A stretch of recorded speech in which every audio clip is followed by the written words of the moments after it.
Not necessarily.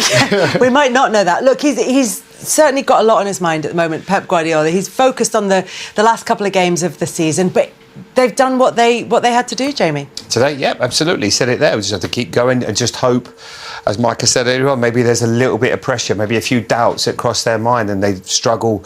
I think Burnley will be straightforward, but Crystal Palace, and I was watching Pep at the end, he was certainly giving them a team talk and a half, trying to get them going for that game, and he was very, very animated. We always see him maybe going up to one or two players, but he's like, Jefferson, listen, in midfield, you've got to make sure you get close to Declan Rice.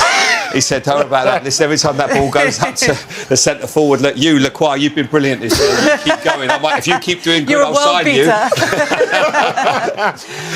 Adam, you control that midfield. But the thing is, most of these players won't be playing, I wouldn't have thought, so because they'll be rested. That's my feeling anyway. And they've earned that right. Well, except that Oliver Glasner, when he was at Frankfurt, they had a European final, and in the final league game 4 days before, nothing to play for, 13th in the table, and he played a really strong starting 11 in the final day of the season. Maybe, who knows? All I'm saying is in 2022 he did it. I'm not. You want to keep players what he's going to do and playing. You know, but there will be one or two. He will absolutely. He's a very measured manager, and he'll make sure if people need the games, because obviously now with sports science you understand who needs to play before the game and who doesn't. But if there's any risk whatsoever, he won't take that chance because it's such a big game for the club, Michael. What do you think happens on the last day? Say Man City win at Bournemouth. And that's not easy. I know it's not. That's not easy. But what do you think on that last day? I think it's Arsenal's. I do. Without I think doubt they'll go there and win. But it's not easy. Crystal Palace are a really difficult side. I always feel. I thought what you were like, Micah. Last day of the season, when you go away, there's a bit of a party atmosphere. Everyone's playing.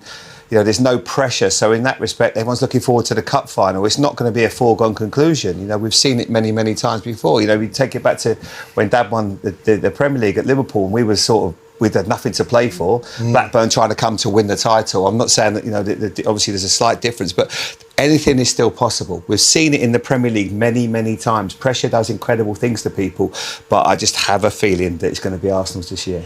Pep Guardiola talked about the differences between Arsenal and Manchester City and how it's kind of panned out across the course of the season. This is the worm. It's the strangest looking worm I've ever seen, but it is a worm, and it shows you their league positions across the course of this season. You can really see that peak for Manchester City when they've just kicked into gear, and then obviously for one brief moment they had it in their own hands. Yeah, I mean, Arsenal, look how long they've been at the top, and then Man City sort of kick into their gear. I think that Everton game we've mentioned previously, but one thing I've noticed with Man City this season, they've been going ahead and not seeing games out. And that is the difference. Normally with Man City, when they go ahead, they punish you. But if you look here, there points dropped from winning 17. Yeah. For Manchester City, that is astonishing with the amount of control they normally have in games. So if Arsenal go and do it, they deserve it. Yeah, when you look at that compared to what the average is under Pep Guardiola, which is less than 10. Yeah. And they've not close, or close to doubling that. Also, things like not being able to come back into games when they've gone behind. Look at that one, Kelly. That's incredible. Points dropped when winning at half time. You know, Arsenal have only dropped 2. They've dropped 15.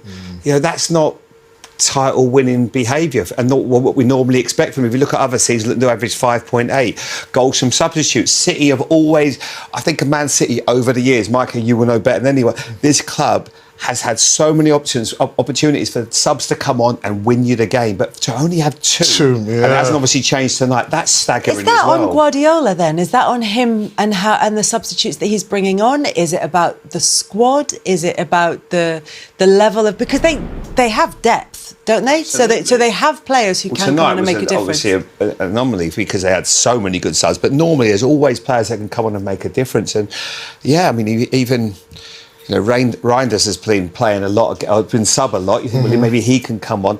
And that has been a difference, you know, because there's been so many times over the years when City have saved it from their substitutes. But there's a number of, and Pep said it himself, there's a number of reasons why they're in the position they are. They lost 2 out of their first 3 games as well, I think Brighton and Tottenham Hotspur. So that's not the start you want either. That's not really going to set you up for the season. But they've recovered really well.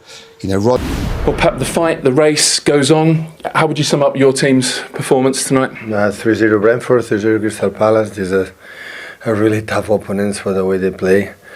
Yeah, really pleased. Try to be alive until next game is Bournemouth, and now focus in the final.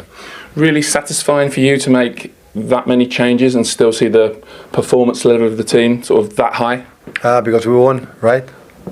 You're a genius if it works, and if you're not, I'll get the questions would have been different, of course. I trust a lot all of them. So sometimes it's for the way we played, for the way they shape, and sometimes Omar is always a guarantee, always is there in work ethic, and always is the goals. And we played really, really good. I know the transition of them is tough, the set pieces.